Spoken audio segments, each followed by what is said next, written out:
Já assistimos Homem-Aranha através do Aranhaverso e o vídeo de hoje vai ser para tentar te convencer ou para tentar te convencer do contrário, que esse é o melhor filme de super-heróis, pelo menos desde Vingadores, pelo menos desde Batman, o Cavaleiro das Trevas. Segundo o Letterboxd, é o melhor filme de todos os tempos, pelo menos nessa semana aí que tá todo mundo no hype.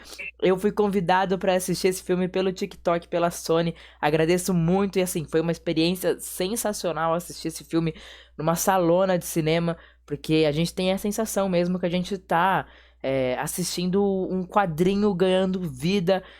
Tecnicamente é perfeito e tem muitas coisas que esse filme é perfeito.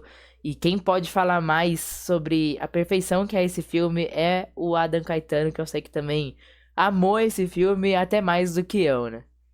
Ah, com todas as letras. O meu convite foi da Sony e do Burger King, então fica aqui o meu agradecimento novamente para os dois, essas duas grandes empresas.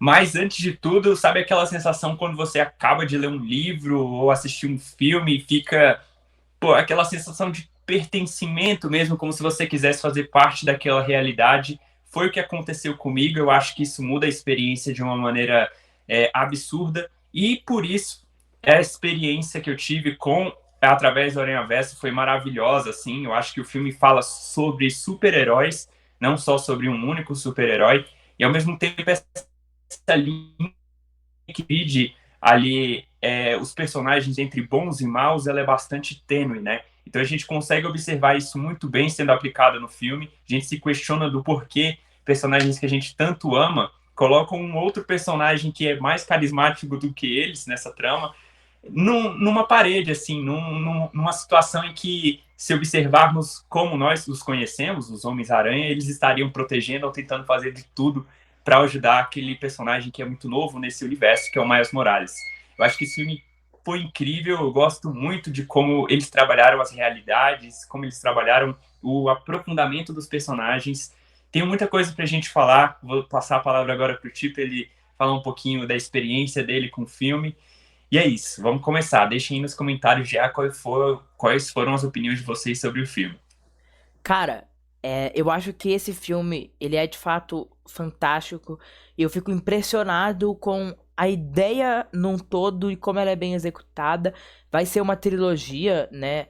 E esse filme especificamente sendo uma continuação direta do próximo filme que lança daqui 10 meses. Então, assim, me parece que a ideia era de fato fazer um filme de 4 horas, mas decidiram dividir por vários motivos comerciais, né? E meu problema com o filme é justamente esse. Eu acho que o filme acaba no momento que não existe finalização. Eu acho que ele, como um filme isolado, ele não cumpre muito seu papel. Ele tem um complemento óbvio ali, mas se tem um assunto que ele completa, por exemplo, é a Gwen Stacy. Eu acho que ela tá bem demais nesse filme, ela vira de fato uma coprotagonista na história, e é muito importante a gente ter um outro personagem de peso, porque a gente tá falando de multiverso, de múltiplos personagens, e tudo até o momento girou em torno do Miles. Mas o peso de, em cada realidade, ser tão viva e tão verdadeira quanto a que a gente acompanha no protagonista é muito importante, assim. Eu lembro que quando a gente fala em diferentes dimensões e realidades nos filmes live action da Marvel, como Vingadores e Doutor Estranho, a gente não dá tanta atenção a essas outras realidades justamente por não ser a que a gente tá acompanhando e não ser o dos nossos personagens queridinhos. Eu acho que é muito relevante você ter tanto background, tanta história de outros personagens como a gente tem, como o Homem-Aranha indiano, como o Peter Parker que tem a filha dele no outro multiverso, e a própria Gwen Stacy, que aí sim é o foco absoluto desse filme. Mas nisso, assim, acho que o filme sai perfeitamente, assim, essa questão do multiverso, de você se conectar com aquilo de fato, pra mim é o melhor filme de multiverso, assim, de todos. Na minha perspectiva, desde Endgame, eu acho que esse é o melhor filme, pode-se dizer, da Marvel, mas especificamente a gente tem que dar os créditos para a Sony, porque esse é um filme basicamente ou na prática da Sony, com a parceria da Marvel, então eu acho que esses créditos realmente devem ser devidos. E ao mesmo tempo, eu acho que o maior desafio de Através do Aranha-Verso era manter a qualidade e a criatividade do primeiro filme. Eu acho que esse foi o grande, assim, a grande barreira que eles encontrariam pelo caminho, as tensões estavam voltadas para isso, as expectativas, e eu acho que, na verdade, eles conseguiram não só cumprir, mas também eles trouxeram personagens mais profundos, adições que, ao mesmo tempo, não ficam apenas deixadas na trama. Eles explicaram lá, desde o lançamento do primeiro filme, que teria uma parte 2, seria a segunda parte seria dividida entre duas. Então, eles falaram isso antes, algumas pessoas não acabaram pegando na época, mas muita gente foi prevenida, como o Thiago falou ali, não viu que aquele final realmente ia ser dividido. E aí, cara, uma coisa que eu gostei muito justamente nesse filme é o fato deles explorarem mais o Miles Morales, mas ao mesmo tempo eles conseguirem dar o tempo devido para os outros personagens, assim.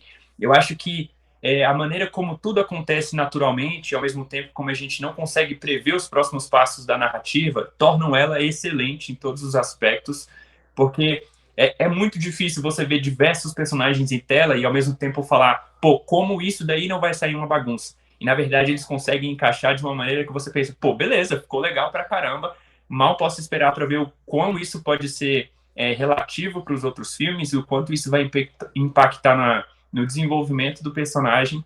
E eu achei muito legal, assim, o quanto aquele final também do filme, ele consegue ser ao mesmo tempo hipnótico, ao mesmo tempo cheio de tensão, ao mesmo tempo dar um medo sobre o personagem. Assim.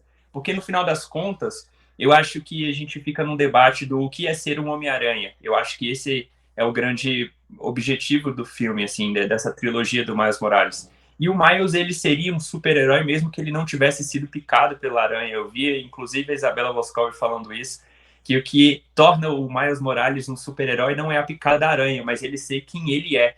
Uma pessoa que faria de tudo para proteger a família, uma pessoa que não teria medo de se sacrificar pelos outros. Eu acho isso todos os valores que a gente consegue enxergar nesse super-herói criado pelo Stan Lee, que é adorado por todos.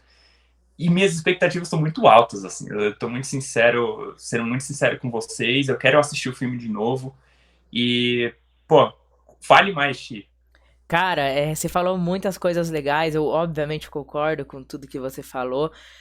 E teve uma coisa que eu falei na minha análise que eu fiz sobre o filme, que de tantos Homens-Aranhas assim que a gente já teve no cinema, de Tom Holland, de Andrew Garfield, de Tobey Maguire, é engraçado como justamente em uma animação que normalmente é mais associada a uma coisa infantil, os temas trazidos aqui são levados com muito mais seriedade.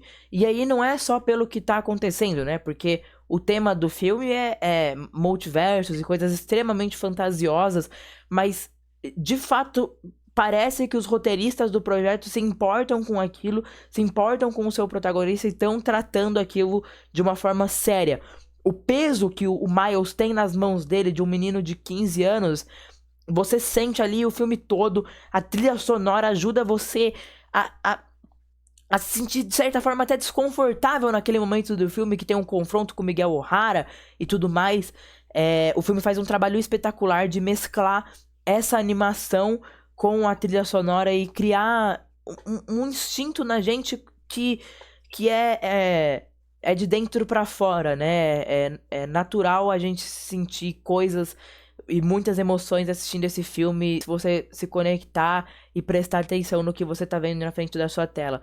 E o que é aquela sequência final, que tudo tá escuro, que parece que tá preto e branco, assim, uma clara homenagem ao cinema noir, ao suspense máximo, e funciona incrivelmente bem, é lindo, e ele faz várias brincadeiras, assim, né, cara, David Fincher não faria ângulos de câmera tão bom do personagem conversando, e tem alguém lá fora, e parece que tá se aproximando e de repente não é aquela casa, uma coisa que muito, muito feita em Silêncio dos Inocentes, por exemplo.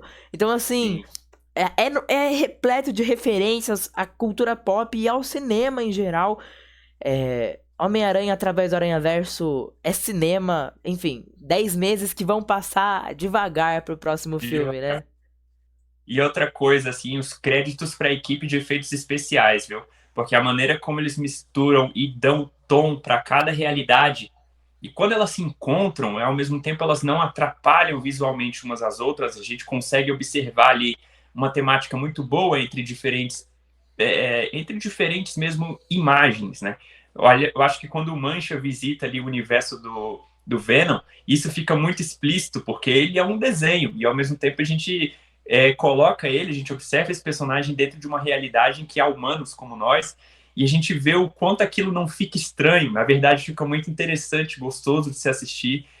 E o final, eu acho que o final, como você citou aí, ele traz coisas de cinema, assim. Realmente, esse filme é um filme para cinema. A gente vê que cinema está sendo transmitido por meio da animação de uma maneira muito bem feita. Eu tô torcendo muito na corrida pelo Oscar por esse filme, porque eu acho que ele representa não só um filme sobre super-heróis, ele fala de representatividade, ele fala sobre pessoas. Então, eu acho que isso seria muito interessante, seria um prêmio muito valioso, assim. E ao mesmo tempo, traz aquele gostinho de novo dos personagens que a gente conheceu lá no primeiro filme, né? O Aranha Noir, o Peter B. Parker, de fato, ali do lado da equipe do Miles, porque ele sente, ele fica dividido, então a gente vê ele voltando de fato. O Spider-Punk, que foi literalmente a melhor adição desse filme, eu acho que ele rouba a cena em toda hora que ele aparece, toda vez que ele fala. Então, assim, eu acho que é um filme que consegue trouxe tudo que poderia ter trazido do primeiro filme, que foi bom, e ao mesmo tempo melhorou em algumas coisas. Ele tem um anticlímax, obviamente, que é o final, ali com a continuação aberta, mas a gente espera o melhor, assim, eu acho que se eles tiverem planejado esse filme do início ao fim, ele vai ter uma conclusão muito boa também, muito gostosa de ser assistida e abrir portas para diversos outros projetos aí que vão retornar. Inclusive, foi inspiração aí já para as Tartarugas Ninjas, Intergalactic, né, do Kid Cudi, Gato eu de acho que vai Botas. ter coisa isso. Acho que vai ser muito bacana, assim, o que a gente vai ver pela frente depois dessas novidades que a gente viu em Através do Aranhaverso. Bom, gente, essa é a nossa análise do filme rapidinho pra você que ainda não foi assistir, ser convencido de assistir. Se você tá assistindo esse vídeo até aqui é porque você gostou um pouco da gente. Ajude o Projeto A Carote a crescer, se inscreva no canal, comente alguma coisa sobre o filme que a gente vai responder o seu comentário, vamos participar. Um beijo, boa semana e até a próxima.